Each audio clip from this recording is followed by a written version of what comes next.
Hi guys, and welcome back to our channel. My name is Janine. I'm Niley. For today's vlog ay papanoorin natin ang up-close and personal video ng ating Miss Universe Philippines Taguig 2024. That's Christy McGarry, and this is a personality interview challenge. Ang mananalo sa challenge na ito with the most number of votes sa Miss Universe Philippines app gets a spot on the semifinals. To vote for Christy McGarry, Just download the Miss Universe Philippines app and then go to the challenge vote tab. That's third tab found at the bottom part of the app, and then scroll down and vote for the one you think should win the challenge. if you think na si Christy ang deserving for this challenge, vote, vote, vote. Without any further ado, Without any further kuda, let's watch this. So ayan, titignan muna natin ang kanyang OTD. wow! Baka ano na naman to, Mark Baumgartner. Oh, wow. Yan. And it's very, very Pero she don't wear anything less. Charot! She's there to slay, girl, ganyan. Wow, something on top of my bucket list would definitely be going to South Africa and to Portugal and Spain. I love to travel, and those are just a couple of countries that I have not yet visited.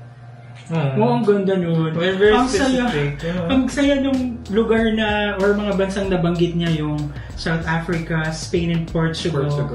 Different experiences. Kumbaga yung mga different countries na yun, different kinds of experience ang may experience mo. For me, the fact on you're traveling to a different place, it's a great experience na din talaga. Kasi nga, di ba, it opens up our mind, ganyan.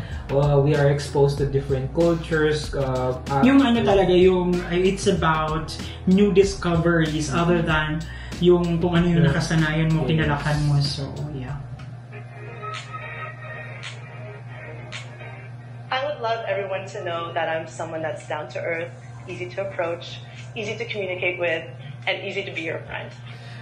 Talaga lang ha, patakita natin sa ano yung BGC. Hey! Christy! Friendly! Sabi mo friendly. Pero I would love to be her friend din kasi talaga. Pero Siya yun ba nga, gusto niya? yun nga lang. Ito lang natin. De, joke lang. Dito yung, meron kasi siyang aura na very hard to reach, ganyan. Ikaw ba? Si Stacy talagang gusto kong maging friendly. Like, girl! Yung ganun-ganun lang. Gusto ko ba maging friend ni Stacy? Chat natin. Well, if I were to be transparent with you, something that I would probably like to change is the fact that I may sometimes be a little bit hard on myself. I consider myself really competitive, but at the same time, I try to use that as a personal drive to continue my ambitious spirit. Oh, that's hard. Oo. Lalo na pag kunwari, competitive ka, tapos May pressure pa ng circle mo ng family. tapos paano kung perfectionist ka pa, ganyan. Tapos goal-oriented ka pa. Ang hirap nun. Like, I cannot imagine myself na may ganong personality. Kasi ako, Pero siguro, ikaw, competitive ka.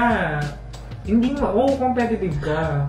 nung elementary ako, pero ngayon, binawas-bawasan ko yung pagiging competitive so that we can be able to, appreciate the small things na meron tayo. Correct. Be happy with the little blessings na binibigay sa atin ni Lord, diba? Kailangan nating matutunan na failure is learning. In order for us to learn, we need to fail. Mahirap din naman kasi talaga na sometimes kung kunwari yung perspective mo, yung goal mo lang, ganyan, hindi mo nakikita yung ibang tao, yung friends mo. Ang talagang you'll press hard talaga sa sarili mo. So, ang key din siguro is to like connect.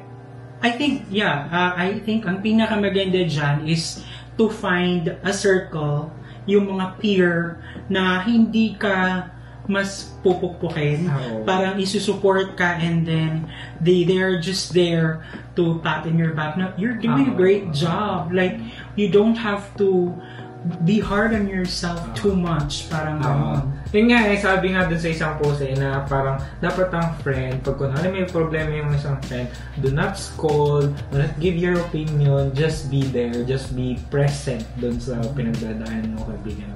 So yeah guys, and if you think na deserve ni Christy to be on the semifinals, don't forget to vote for her on the Miss Universe Philippines app to win this challenge. And Thank you at sinamahan nyo na kami sa nagdaang video. If you like this video, don't forget to give it a thumbs up. If bago kayo sa ating channel, don't forget to subscribe. Hit that notification bell para updated kayo sa ating mga next upload. And guys, thank you so much for watching our videos. We have a lot of videos done and we have a lot of videos coming. So keep watching us in the next video. Bye!